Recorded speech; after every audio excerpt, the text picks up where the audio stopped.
नमस्कार दोस्तों, मैं आपका दोस्त और होस्ट कपिल और आप देख रहे हैं दबंबाट। दबंबाट के साक्षात्कार की श्रृंखला एक कड़ी में हम आपको उन नेताओं से मिलवाते हैं जो नेता सरकार और जनता के बीच पुल बनने का काम करते हैं और जनता की समस्याओं को उठा करके उनकी समस्याओं का समाधान करवाते हैं। या यूं कहूं कि वो नेता जो किसी भी पार्टी के लिए नींव की ईंट तो है, लेकिन उनको अभी तक कोई क्रेडिट नहीं मिलता। उनके लिए हमारी यह मुहिम शुरू हुई जिसमें हम उन नेताओं से बातचीत करते हैं। वो नेता जो नेता कैमरा शाही होते हैं, वो नेता जो बहुत कम दिखते हैं, उन लोगों को दिखाने का काम हम करते हैं, क्योंकि हर किसी न किसी का एक विजन होता है और वही विजन हम आपको बताना चाहते हैं। हमारे साक्षात्कार की श्रृंखला की कड़ी में हम आज मिलने आए हैं ऐसे ही एक संघर्षशील नेता से जो वर्तमान समय में फतेहपुर नगर परिषद से पार्षद है। तो आइए चलिए मैं उस संघर्ष की कहानी का बयाना लेता हूं और अपन रुख करते हैं अजीज खान जी की तरफ। तो आइए मैं आपका सीधा रुख करता हूं अजीज खान जी की तरफ। नमस्कार सर। नमस्कार सर, आपका जीवन परिचय। सर, पहले मैं विदेशों में रहता था, मस्कत 28-30 साल अपनी जिंदगी के वहाँ पूरे के कंस्ट्रक्शन लाइन का काम करता था जी। तो जब वहां से वो काम छोड़ने के बाद बच्चे होशियार हुए, काम काज करने लगे, तो बोले आप घर पे बैठो, बस अब आपका काम करने का टाइम समाप्त, हम कमाएंगे जी। तो फिर मैंने यहाँ रहना लग गए और हमारे समाज के अंदर एक बहुत सी मतलब नेता वाली परेशानियां चल रही थी। जो हमारे समाज के अनपढ़ लोग हैं, बहुत ही गरीब तबके के लोग हैं जी, तो इनको मैंने थोड़ा समझाना बुझाना का प्रयास किया कि भाई अपने समाज में एक पार्षद बन सकता है। हाँ। तो क्यों नहीं हम लोग अपना एक पार्षद चुन ले। जब चुनाव आए उस वक्त के अंदर, तो इनको मैंने बहुत अच्छे से प्रयास किया, वो सब भाइयों ने मेरा साथ दिया और सब ने मेरी बात को स्वीकार भी किया। तो फिर जब वक्त चुनाव का आया तो इन्होंने बोला आपको चुनाव लड़ना है जी। तो मैंने इनकी बात को रखते हुए चुनाव लड़ा जी और इन्होंने बहुत अच्छी तरह से चुनाव जिताया मेरे को जी। करीबन 193 वोटों से चुनाव जिताया। बहुत सब भाई सारे मिलकर पूरे वार्ड वासियों ने मेरा साथ दिया अच्छे से जी, और ये लेन में हम आ गए जी। आपने जिस वक्त चुनाव लड़े थे उस वक्त आपके चुनावी मुद्दे क्या थे? उस वक्त चुनावी मुद्दे हमारे समाज के थे, जैसे बहुत से मतलब ये पानी की समस्या थी जी, साफ सफाई नहीं होती थी, तो वो लाइटें जो स्ट्रीट लाइटें लगी होती वो कभी चालू नहीं रहती थी, बंद हो गई तो 2-4-6 महीने की कोई सुनाई नहीं थी। तो ये बहुत सारे मुद्दे थे मेरे सामने, तो इनको ध्यान में रखते हुए मैं अब इनकी समस्या को धीरे धीरे खत्म करता जा रहा हूँ जी। तो अभी कितनी समस्याएं हल हुई? अभी हमारी समस्या सबसे बड़ी समस्या देखो, माननीय विधायक कमली खान से मैंने जो यहाँ हमारे वार्ड के अंदर पानी की बहुत बड़ी समस्या थी जी, तो उन्होंने हमारी समस्या वार्ड की उनके सामने मैंने रखी और उन्होंने बहुत जल्दी उस पर सुनवाई की और हमारी ट्यूबवेल बनवा दी जी। तो थोड़ा सा काम बाकी है पाइपलाइन का, वो भी जल्द 5-10 दिन में हो जाएगा जी। तो उनकी समस्या खत्म की और जो साफ सफाई का था ये था वगैरह, ये काम भी बराबर हमारा होता रहता है। हमारे सभापति मुश्ताक नजमी को सहयोग से जब भी उनको बोलते हैं तो फौरी तौर से हमारी सुनाई होती है और काम फटाफट हो जाता है जी। हम आपके नगर परिषद के सभापति महोदय मुश्ताक अहमद जी से भी मिले और भारतीय जनता पार्टी के कई पार्षदों से भी हमारा मिलना होता है।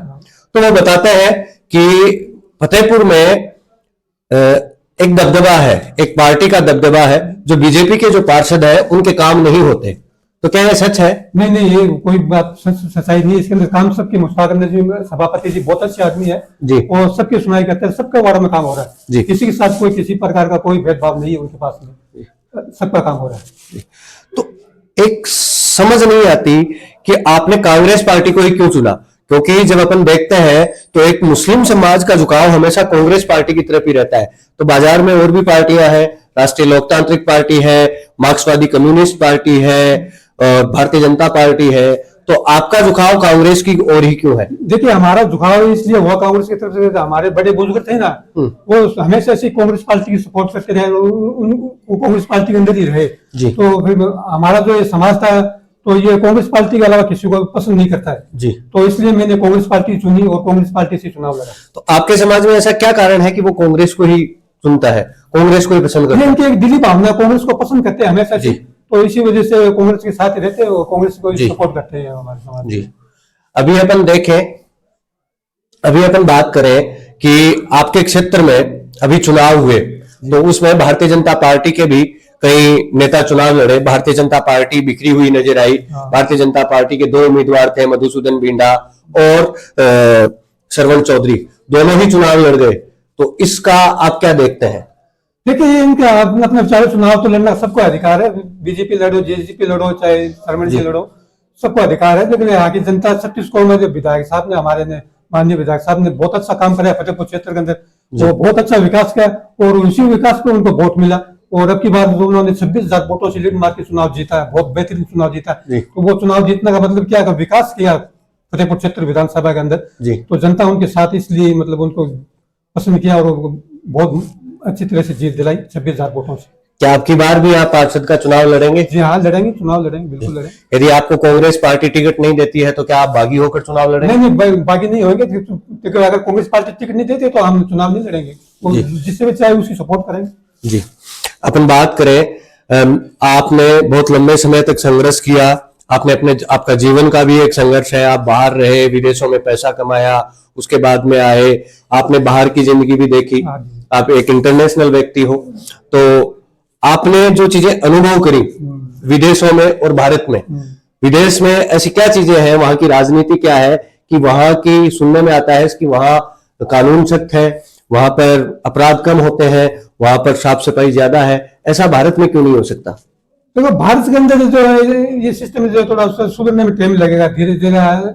जैसे बात मोदी जी ने साफ सफाई किया, गाड़ियां वगैरह, टेम्पो वगैरह लगाया, पहले नहीं थे हमारे थे, तो कुछ न कुछ सुधार हो रहा है उसके अंदर। तो धीरे धीरे मतलब नेता लोग जो है इस पे पकड़ रखेंगे, ईमानदारी से काम करेंगे, तो ये अपने भी हो सकता है, कोई बात नहीं। जी, आप पार्षद हैं, आपको कभी भ्रष्टाचार करने का मौका मिला? नहीं, हम तो भ्रष्टाचार से बहुत दूर रहते हैं, बहुत बिल्कुल साफ सुथरी छवि के आदमी है। हमारे वार्ड में किसी से भी जाकर पूछो आप, बहुत साफ सुथरी लेन के आदमी, जिनकी में कभी भ्रष्टाचार के नजदीक नहीं गए। अपन देखें तो जैसे कि कभी आपके पास कोई रिश्वत वगैरह ऑफर हुई? नहीं, किसी ने देने की कोशिश की? नहीं, हमारे पास ऐसा कोई रिश्वत वाला कोई ऑफर कभी भी नहीं आया जिंदगी में। आपकी पार्षद के तौर पर आपकी तनख्वाह कितनी है? हमारी तनख्वाह अभी जो पहले था, अभी नगर परिषद बन गई, बढ़ गई, तो लगभग 4,000 के आसपास आपकी तनख्वाह हो गई जी।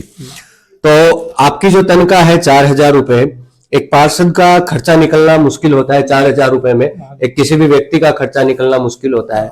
तो आप जो पैसा बाकी बचता है, जो आपकी जरूरतों को पूरा करे, वो पैसा कहाँ से आता है? तो हमारे बच्चे में मजदूरी करते हैं, माशाल्लाह, वो भी बाहर रहते हैं जी। तो हमें तो अल्लाह दिला वाला है, वो देता है बच्चों को रोजगार, तो उसमें हमारे को ऐसी कोई ये तनख्वाह का हमको कोई मतलब ऐसे तो मैं चाय पानी पिला देता हूँ मेरे समाज वाले लोगों को, जब भी दूर जाता हूँ तो मुझे इस तनख्वाह से कोई लेना देना कोई मतलब नहीं जी। तो हमारे तो बच्चे कमाते हैं, वो अल्लाह उनको देता है रोजगार, उसमें खुश हैं, उनसे मांगते हैं। तो ऐसे पैसे की अपने को कोई मतलब लालच नहीं है। जैसे वार्ड में नालियां वगैरह बनती हैं, तो क्या आपका भी कोई तय फिक्स अमाउंट होता है इसकी इतना पैसा? मेरे वार्ड में अभी तक मेरे वार्ड में नाली नहीं है, तो एक नाली है, वो साफ सफाई करा देते, बाकी कोई सीवर लाइन के अंदर जुड़ी हुई सब पानी की कोई समस्या नहीं, इनका गंदा पानी निकल जाता है वो सीवर लाइन के जरिए।